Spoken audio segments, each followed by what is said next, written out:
Hello everyone, स्वागत है आप सभी का जनरल क्लासेज में। सभी प्यारे विद्यार्थियों को नमस्कार। राजस्थान में सेकंड ग्रेड टीचर कैसे बने, सेकंड ग्रेड टीचर की जो नई भर्ती आने वाली है उसके बारे में आपको बताने वाला हूं। कितने पोस्ट पर भर्ती आने वाली है, योग्यता क्या रहेगी, एज लिमिट क्या है, सिलेक्शन प्रोसेस क्या है, एग्जाम पैटर्न क्या है, सैलरी कितनी मिलती है, सारी जानकारी मैं आपको देने वाला हूं। तो जो नए स्टूडेंट हैं, जो सेकंड ग्रेड टीचर बनने का सपना देख रहे हैं राजस्थान के अंदर, उन सभी स्टूडेंट के लिए ये वीडियो काफी महत्वपूर्ण होने वाली है। तो आइए वीडियो को स्टार्ट करते हैं। तो आप सभी को पता है पिछले कुछ दिनों से लगातार यहां पर जो है अपडेट सामने आ रही है कि इतने पदों पर सेकंड ग्रेड की, इतने पदों पर फर्स्ट ग्रेड की भर्ती आने वाली है। तो यहां पर जो सेकंड ग्रेड टीचर बनना चाहते हैं उनको कम से कम पता तो होना चाहिए ना कि भाई एलिजिबिलिटी क्या है, एज लिमिट क्या है, कैसे हमें सब्जेक्ट को चूज करना है, कैसे फॉर्म लगाना है। बहुत सारी जानकारी है जो आपको पता होना जरूरी है। तो अगर आप राजस्थान में सेकंड ग्रेड बनने का सपना देख रहे हैं तो यह वीडियो आपको अच्छे से यहां पर देखनी है भाई। चलिए हम लोग आगे बढ़ते हैं और सबसे पहले बात करते हैं कि इसकी योग्यता क्या रहेगी। सेकंड ग्रेड की आपके यहां पर योग्यता क्या रहेगी इसकी बात करते हैं। और आप सभी को पता है अगर आप सेकंड ग्रेड टीचर बनना चाहते हैं राजस्थान के अंदर तो योग्यता में आपका ग्रेजुएशन होना चाहिए। क्या होना चाहिए? आप स्नातक होनी चाहिए। आपका ग्रेजुएशन का जो डिग्री है वो आपके पास में होना चाहिए। और इसके अलावा आपके पास में दोस्तों बीएड की डिग्री होनी चाहिए। किसकी डिग्री? बीएड की डिग्री आपके पास में होनी चाहिए। तो आप ग्रेजुएशन हैं, इसके अलावा बीएड की डिग्री आपके पास में है तो आप 10वीं तक के टीचर बन सकते हैं, सेकंड ग्रेड के टीचर आप लोग बन सकते हैं। अब यहां पर मैं आपको एक एक करके समझाऊंगा कि आपकी सब्जेक्ट ग्रेजुएशन में क्या है और आपके बीएड में क्या है, कैसे आपको चूज करना है, कैसे आप किस सब्जेक्ट के टीचर बन सकते हैं। देखिए भाई, यहां पर अनिवार्य शैक्षणिक योग्यता की बात करें तो यहां पर दे रखा है हिंदी, इसके अलावा अंग्रेजी, गणित, संस्कृत, उर्दू, पंजाबी, सिंधी विषय के लिए। तो भाई इस अगर आप हिंदी से आपने ग्रेजुएशन किया है, अंग्रेजी से किया है, गणित से किया है, संस्कृत से किया है, उर्दू से किया है, पंजाबी से किया है, सिंधी से किया है तो आप इन विषय से सेकंड ग्रेड के लिए फॉर्म लगा सकते हैं। ये आपकी मेन सब्जेक्ट होनी चाहिए ग्रेजुएशन में, यानी आपकी यहां पर जो है एक तरह से ऑप्शनल सब्जेक्ट होनी चाहिए। क्लियर है? अगर आपने हिंदी से ग्रेजुएशन किया है, मतलब ग्रेजुएशन में आपकी हिंदी सब्जेक्ट है, ग्रेजुएशन में आपकी हिंदी सब्जेक्ट है और आपके यहां पर जो है ऑप्शनल में हिंदी सब्जेक्ट थी तो आप हिंदी से फॉर्म लगा सकते हैं सेकंड ग्रेड का। अगर आप यहां पर बीएससी स्टूडेंट है और आपके मैथमेटिक्स मेन सब्जेक्ट थी, यानी आपके ऑप्शनल सब्जेक्ट थी, तो मैथमेटिक्स से आप जो है फॉर्म लगा सकते हैं। इसके अलावा आप अगर आपके संस्कृत थी ग्रेजुएशन में तो संस्कृत से फॉर्म लगा सकते हैं। अगर आपके पास में अंग्रेजी थी, बहुत सारे स्टूडेंट हैं जिनके पास में ग्रेजुएशन में इंग्लिश होती है, इंग्लिश लैंग्वेज आपके यहां पर ऑप्शनल सब्जेक्ट है तो आप लोग यहां पर इंग्लिश से फॉर्म लगा सकते हैं। तो कुल मिला के बात यही है कि इन सब्जेक्ट से अगर आपने ग्रेजुएशन कर रखी है, साथ में बीएड की डिग्री आपके पास में है तो आप लोग फॉर्म लगा सकते हैं। अब यहां पर देखते हैं अनिवार्य शैक्षणिक योग्यता विज्ञान विषय के लिए, इसको थोड़ा अच्छे से समझना, ठीक है ना। और नेक्स्ट पेज पे मैं इसको समझाऊंगा। पहले इसको पढ़ लेते हैं कि graduate of equivalent examination with at least 2 of the following subject as optional subject, physics, chemistry, zoology, botany, microbiology, biotechnology. मैं आपको समझाना चाहूंगा, अगर आप बीएससी स्टूडेंट हैं या अगर आप साइंस के स्टूडेंट हैं, मान लीजिए आपके पास में मैथ्स है। अब मैथ में बीएससी में आपके पास में एक तो केमिस्ट्री है, एक फिजिक्स है, एक मैथमेटिक्स है।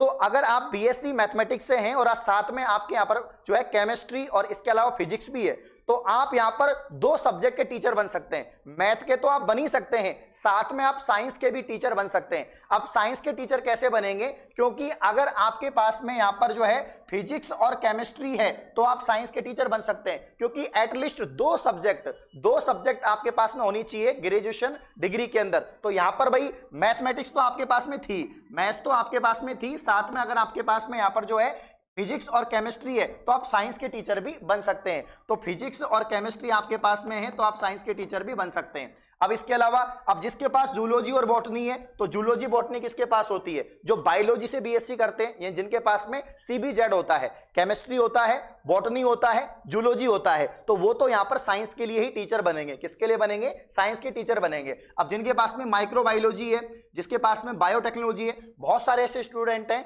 जो क्या करते हैं, केमिस्ट्री की जगह क्या ले लेते हैं?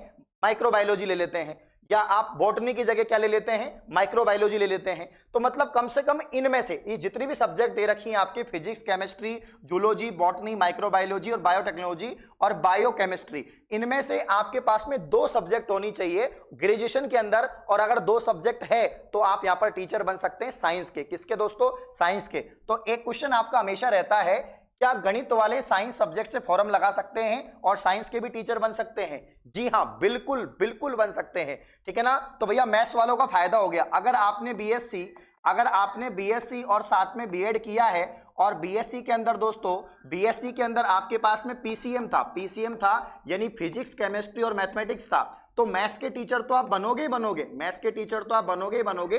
साथ में आप यहाँ पर अगर आपके पास में फिजिक्स था और केमिस्ट्री था दोस्तों, तो आप यहाँ पर जो है साइंस के टीचर भी बन सकते हैं, आप यहाँ पर साइंस के टीचर भी बन सकते हैं। ये बात आपको ध्यान रखनी है। तो बहुत सारे स्टूडेंट होते हैं जो मैथ्स से भी फॉर्म लगाते हैं और साइंस से भी फॉर्म लगाते हैं, क्योंकि जिनका फिजिक्स केमिस्ट्री अच्छा है वो यहाँ पर अच्छा स्कोर कर लेते हैं और साइंस के टीचर भी बन सकते हैं। लेकिन जो बायोलॉजी वाले हैं, जिनके पास में बॉटनी, जूलॉजी और केमिस्ट्री है, वो ओनली साइंस का लगा सकते हैं, क्योंकि उनके दो सब्जेक्ट या तो बॉटनी होगी या जूलॉजी होगी, है ना। केमिस्ट्री मैथमेटिक्स तो अलग ही हो गई, समझ गए आप लोग बात को। अब इसके अलावा तीसरा यहाँ पर और है, वो है आपके यहाँ पर सामाजिक विज्ञान के लिए, यानी आपके एसएसटी के लिए। देखो भाई, एसएसटी के लिए अगर हम बात करें तो यहां पर सेम वही होगा, साइंस वालों की तरह एसएसटी में होगा कि ये जो सब्जेक्ट दे रखी हैं, इन सब्जेक्ट में से 2 सब्जेक्ट आपके ग्रेजुएशन में होनी चाहिए। देखो कौन कौन सी सब्जेक्ट है, तो भैया जियोग्राफी हो गया, इकोनॉमिक्स हो गया, पॉलिटिकल साइंस हो गया, आपके साइकोलॉजी हो गया, सोशियोलॉजी हो गया, इसके अलावा पब्लिक एडमिनिस्ट्रेशन हो गया, साइकोलॉजी हो गया, ठीक है ना। इनमें से आपके पास में 2 सब्जेक्ट होनी चाहिए। मान लीजिए कोई स्टूडेंट है जिसके पास में ज्योग्राफी भी है और इसके अलावा पॉलिटिकल साइंस भी है, तो भाई वो बन सकता है, वो एसएसटी का टीचर बन सकता है। एक एग्जांपल से और समझाता हूं मैं, अगर आप एसएसटी से फॉर्म लगाना चाहते हैं, तो देखिएगा, आपके पास में भाई बीए तो होना ही चाहिए, बीए के साथ में आपका बीएड होना चाहिए, ये तो कंपलसरी है ही है। अब बीए के अंदर जो आपने बीए किया है, इसमें आपकी 2 सब्जेक्ट, या तो आपके पास में हिस्ट्री है और पॉलिटी है, या आपके पास में ज्योग्राफी है और पॉलिटी है, या आपके पास में सोशियोलॉजी है या पब्लिक एडमिनिस्ट्रेशन है। इनमें से आपके पास में 2 सब्जेक्ट होनी चाहिए, तो आप लोग यहाँ पर जो है एसएसटी के टीचर बन सकते हैं। इसीलिए आर्ट्स वाले बहुत सारे स्टूडेंट होते हैं जो हिंदी का भी फॉर्म लगाते हैं और एसएसटी का फॉर्म लगाते हैं। वो कैसे लगाते हैं, क्योंकि उनके पास में हिंदी होती है, एक तो बीए के अंदर, एक इतिहास होती है, ठीक है ना, और एक यहाँ पर जो है आपका पॉलिटिकल साइंस हो गया, ये भी होती है सब्जेक्ट। तो वो एसएसटी के भी फॉर्म लगा सकते हैं और इसके अलावा हिंदी ऑप्शनल का तो लगा ही सकते हैं। तो ये होता है कि एक यहाँ पर ग्रेजुएशन वाला विद्यार्थी 2 सब्जेक्ट से फॉर्म लगाना कैसे लगा सकता है, तो ऐसे लगा सकता है, ठीक है ना। तो सारी बातें आपको समझ में आ गई होगी। तो आप लोग यहाँ पर 2 सब्जेक्ट से फॉर्म लगा सकते हैं अगर आपके पास ग्रेजुएशन में 2 सब्जेक्ट हैं, एक तो एसएसटी की, अगर आप बीए कर रहे हैं और आपने बीएससी की है और इनमें से 2 सब्जेक्ट हैं, तो आप साइंस के टीचर भी बन सकते हैं। बाकी अगर आपकी ग्रेजुएशन में हिंदी है, अंग्रेजी है, गणित है, संस्कृत है, उर्दू है, पंजाबी है, सिंधी है, ये ऑप्शनल है, तो आप यहां पर एक सब्जेक्ट टीचर तो बन ही सकते हैं। तो ये दोस्तों आपकी क्या हो चुकी है, एलिजिबिलिटी, योग्यता हो चुकी है। क्लियर है क्या? तो यहां पर ग्रेजुएशन और इसके अलावा बीएड आपको सेकंड ईयर टीचर बनने के लिए चाहिए। अब बहुत सारे स्टूडेंट हैं जिन्होंने बीएससी कर ली और बीएड फाइनल ईयर में है, तो भी फॉर्म लगा सकते हो। जो बीएड फाइनल ईयर में है वो भी फॉर्म लगा सकता है, कोई दिक्कत नहीं है। जब तक इसकी एग्जाम होगी तब तक अगर आपका रिजल्ट आ गया बीएड का तो कोई दिक्कत ही नहीं है, ठीक है ना, ध्यान रखना। अब हम बात करते हैं दोस्तों एज लिमिट की। किसकी बात करते हैं? एज लिमिट की यहां पर हम लोग बात करते हैं कि आरपीएससी सेकंड ईयर टीचर बनने के लिए आपकी एज लिमिट क्या होनी चाहिए। तो यहां पर दे रखा है कि जो आपके यहां पर minimum age limit, maximum age limit यहां पर दे रखी है, और आयु सीमा देखो 18 वर्ष मिनिमम होगी और मैक्सिमम क्या होगी, 40 साल होगी। बाकी जो आरक्षित वर्ग है उनको छूट रहती है। तो मिनिमम कितनी 18 है और मैक्सिमम कितनी है, 40 है। इस बात को आप लोग ध्यान यहां पर रखेंगे। आगे हम लोग बात करते हैं, और अब बात करते हैं दोस्तों एग्जाम पैटर्न की। अगर आप सेकंड ईयर टीचर बनना चाहते हैं तो आपको कोई प्री मेंस कुछ नहीं देना, सिर्फ 2 पेपर होंगे आपके, है ना, 2 पेपर होंगे। और 2 पेपर कैसे होंगे? 2 पेपर, आपका पेपर फर्स्ट और पेपर सेकंड होगा, ठीक है ना। पेपर फर्स्ट की बात करें तो ये आपका जनरल पेपर होगा, यानी चाहे आप कोई से भी सब्जेक्ट से हो, ये पेपर तो आपको देना ही पड़ेगा। चाहे आप साइंस से हो, चाहे आप अंग्रेजी से हो, चाहे आप हिंदी से हो, चाहे आप एसएसटी से हो, पहला पेपर तो सबको देना ही पड़ेगा भाई। ये कॉमन पेपर है, कॉमन सब्जेक्ट्स आती हैं। देखिएगा, जो पहला पेपर है इसकी अगर हम बात करें तो प्रश्न पत्र अधिकतम 200 अंक का होगा। प्रश्न पत्र की अवधि 2 घंटे की होगी। और बहुविकल्पी यानी एमसीक्यूज आएंगे, ठीक है ना। 200 अंकों का पेपर होगा, मतलब 200 मार्क्स का पेपर है। मार्क्स कितना है यहाँ पर, 200 मार्क्स का आपका पेपर है, पहला पेपर। इसके अलावा क्वेश्चन कितने आएंगे, तो 100 क्वेश्चन आएंगे। प्रत्येक क्वेश्चन 2 नंबर का होगा। कितने नंबर का, 2 नंबर का होगा। और टाइमिंग क्या है इसका, ड्यूरेशन क्या है, टाइम ड्यूरेशन तो 2 घंटे का पेपर होगा। कितने घंटे का, 2 घंटे का पेपर होगा। और 1/3 नेगेटिव मार्किंग है। अगर हम नेगेटिव मार्किंग की बात करें, नेगेटिव मार्किंग की बात करें कितनी है, 1/3 यहाँ पर नेगेटिव मार्किंग आपकी रहेगी। अब देखो कौन कौन सी सब्जेक्ट के कितने क्वेश्चन आपके आते हैं। देखो भाई, ज्योग्राफिकल, हिस्टोरिकल, कल्चर या आपके जनरल नॉलेज ऑफ राजस्थान, यानी राजस्थान का जो कंप्लीट जीके है उसके 40 क्वेश्चन आते हैं आपके 80 नंबर का, क्योंकि एक क्वेश्चन 2 नंबर का है। तो 40 क्वेश्चन 80 नंबर के आएंगे, जिसमें पूरा जीके आ जाएगा आपका, हिस्ट्री, पॉलिटी, ज्योग्राफी सब कुछ आ जाएगा। क्लियर है। फिर करंट अफेयर्स ऑफ राजस्थान, इसमें अलग से करंट अफेयर का कॉलम है, जिसमें 10 सवाल करंट अफेयर्स के आएंगे। राजस्थान के संदर्भ में करंट अफेयर पूछी जाएगी, 10 सवाल आएंगे, यानी 20 नंबर की करंट अफेयर है आपके। इसके अलावा general knowledge of India and world, यानी आपका जो यहां पर इंडिया का जो जीके है, इंडिया का जीके और वर्ल्ड का जीके मिलाकर 30 सवाल आएंगे 60 नंबर के। ये इंडिया जीके और स्टैटिक्स हो गया आपका। इसके अलावा यहां पर जो एजुकेशनल साइकोलॉजी आपकी जो है, यानी जो आपने बीएड की है उसके अंदर जो आपने साइकोलॉजी पढ़ा है, उससे संबंधित आपके यहां पर 20 सवाल आएंगे और ये 40 नंबर के होंगे। तो ये आपके 100 क्वेश्चन 200 नंबर का रहेगा। तो पहला पेपर तो बढ़िया कर सकते हो, कोई दिक्कत नहीं है, कोई समस्या नहीं है। जो आप जनरल पढ़ाई करते आ रहे हैं कंपटीशन की, वही पेपर है। इसमें सौरभ थोड़ी बहुत आपको यहाँ पर साइकोलॉजी अलग पढ़नी है। ये 20 सवाल जो है ये साइकोलॉजी के आपको पढ़ने हैं। क्लियर है क्या। अब हम दोस्तों यहाँ पर बात करते हैं सेकंड पेपर की। ये आपका सब्जेक्टिव पेपर होगा। ये जिस सब्जेक्ट से आप टीचर बनना चाहते हैं, जिस सब्जेक्ट से आपने फॉर्म लगाया है, उसका यहाँ पर पेपर रहेगा। देखिए भाई, knowledge of secondary and senior secondary standard about relevant subject matter. जैसे मान लीजिए आपने हिंदी से फॉर्म लगाया, तो आपके जो है यहाँ पर सेकेंडरी और सीनियर सेकेंडरी, यानी आपके 10वीं 12वीं की जो किताबें हैं उनसे संबंधित सवाल पूछे जाएंगे, उस लेवल के सवाल पूछे जाएंगे जिस भी सब्जेक्ट से आपने फॉर्म लगाया है। तो यहाँ पर 90 क्वेश्चन आएंगे 180 नंबर के। जी हाँ, 90 क्वेश्चन आएंगे 180 नंबर के। 90 क्वेश्चन आपके यहां पर सब्जेक्ट के आने वाले हैं, और वो भी किस लेवल के, सेकेंडरी और सीनियर सेकेंडरी लेवल के।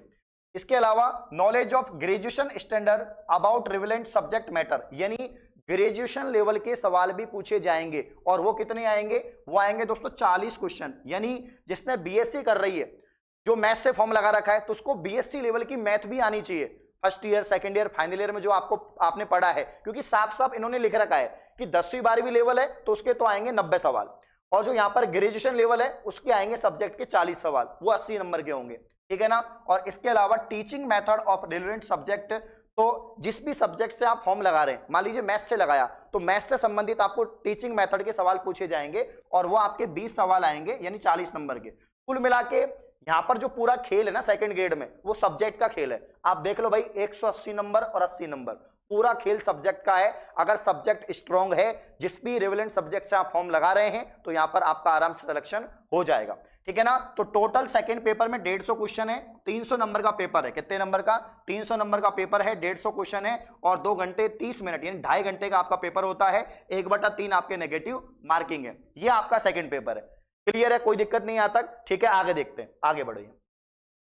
अब मैं और डिटेल बताने से पहले, न्यूज बताने से पहले मैं आपको बता देता हूं कि सेकंड ग्रेड टीचर में सैलरी कितनी मिलती है। देखो, राजस्थान की टॉप वैकेंसियां जो होती है, टॉप जो जॉब, जो मनपसंद जॉब होती है, ड्रीम जॉब होती है, उसमें से एक सेकंड ग्रेड भी है। क्योंकि इसमें कोई रीट पात्रता नहीं है, कोई कुछ नहीं है, सिर्फ 2 पेपर हैं, 2 पेपर पास करने हैं, उसी के आधार पर मेरिट बनेगी और डायरेक्ट आपका सिलेक्शन हो जाएगा। कोई दिक्कत नहीं है, कोई इंटरव्यू कुछ नहीं है। और दोस्तों, ये आपके यहां पर पे मैट्रिक्स लेवल, मैट्रिक्स लेवल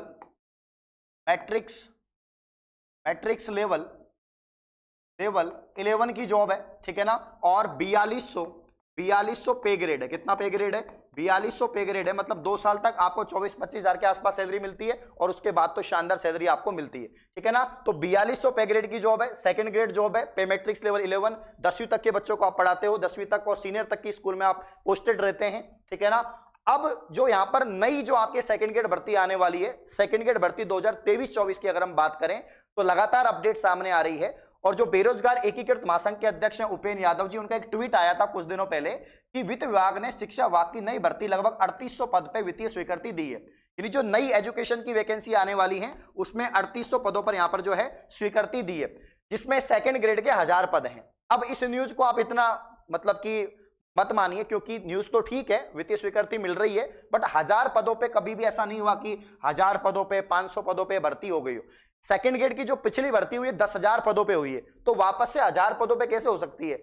इतने सारे, अगर आप देखोगे कितनी सारी वैकेंसियां हैं, कितनी सारी पोस्ट खाली हैं, सेकंड ग्रेड की, थर्ड ग्रेड की, फर्स्ट ग्रेड की, तो एजुकेशन में राजस्थान के अंदर बहुत सारी सीट खाली है, बहुत सारी सीट वैकेंट हैं। तो वही मैं कहना चाहता हूं, अगर आपके यहां पर सेकंड ग्रेड भर्ती आएगी तो वो 1000 पदों पे नहीं, आराम से 5000 6000 पदों पे डेफिनेटली आएगी, 5000 6000 पदों पे जरूर आएगी। इसलिए जो सेकंड ग्रेड टीचर बनने का सपना देख रहे हैं, जिन्होंने बीएड कर रखा है, वो अभी से प्रिपरेशन यहां पर जारी रख सकते हैं। तो मैं यही कहूंगा कि ये अपडेट ठीक है, स्वीकृति मिल रही है। हाँ, इससे ये तो कंफर्म हो गया कि भर्ती तो आने वाली है, इससे ये कंफर्म हो गया भर्ती तो आने वाली है, लेकिन जो भर्ती आएगी वो अधिक पदों पे आएगी। कभी भी ऐसा नहीं हुआ कि सेकंड ग्रेड की भर्ती 1000 पदों पे हुई हो, क्योंकि ये बहुत बड़ी भर्ती है। लाखों करोड़ों युवाओं का मतलब सपना होता है कि शिक्षक बनना, और उसमें से आप 1000 पद थोड़ी ना देंगे, तो सरकार भी सोच समझ के भर्ती करवाती है। आरपीएससी डिपार्टमेंट इस एग्जाम को कंडक्ट करवाता है, तो सोच समझ के भर्ती निकलेगी। बाकी ये जो स्वीकृति मिली है, अब इससे पहले भी जो खाली पद थे उनको स्वीकृति मिलेगी, इसके बाद में भी जो खाली होंगे उनको स्वीकृति मिलेगी, और सबको जोड़ के फिर जाके आपका नोटिफिकेशन आएगा। तो निश्चिंत रहिए, काफी अधिक पदों पर भर्ती आएगी। इसीलिए मैंने ये वीडियो बनाया कि आपको एक आइडिया लग जाए, पता लग जाए कि इसकी एलिजिबिलिटी क्या है, एज लिमिट क्या है, कैसे क्या फॉर्म लगा सकते हैं, कैसे तैयारी कर सकते हैं। तो सभी नए स्टूडेंट के लिए मैंने वीडियो बनाया है। अब आप में से बहुत सारे स्टूडेंट हैं जो अभी नौकरी लगना चाहते हैं जल्दी से, तो भैया आप सीईटी की तैयारी कर रहे हैं, क्योंकि सीईटी के अंतर्गत राजस्थान में 15 भर्तियां आती हैं, और इसके अलावा आप एलडीसी की तैयारी कर रहे हैं, पटवार की तैयारी कर रहे हैं, तो मात्र 999 रुपए के अंदर कंप्लीट नौकरी बैच हमने जेन्युइन क्लासेज ऐप पर लॉन्च कर रखा है। तो अभी तक आपने प्ले स्टोर से जेन्युइन क्लासेज ऐप को डाउनलोड नहीं किया है, तो सबसे पहले आप ऐप से जेन्युइन क्लासेज ऐप को डाउनलोड करो, मतलब प्ले स्टोर से। उसके बाद में यहां पर मात्र 999 का कंप्लीट नौकरी बैच है, जिनमें 4 भर्तियों की तैयारी करवा रहे हैं। राजस्थान का एकमात्र ऐसा कोर्स है जिसमें 4 भर्तियों की कंबाइन तैयारी करवाई जा रही है। यह आपका न्यू रिकॉर्डेड ऑनलाइन कोर्स है, जिसमें आपको पीडीएफ, नोट्स, टेस्ट सीरीज और डाउट सेशन भी आपको मिलेंगे, लाइव डाउट सेशन, ये सब कुछ आपको मिलने वाला है 999 में। तो उम्मीद है आज ही आप कोर्स को परचेज करेंगे और तैयारी शुरू कर देंगे। ऐप का लिंक डिस्क्रिप्शन में है, जाओ कोर्स को परचेज करो और तैयारी शुरू कर दो। इस प्रकार की और वीडियो पाने के लिए आप चैनल को सब्सक्राइब करें। धन्यवाद।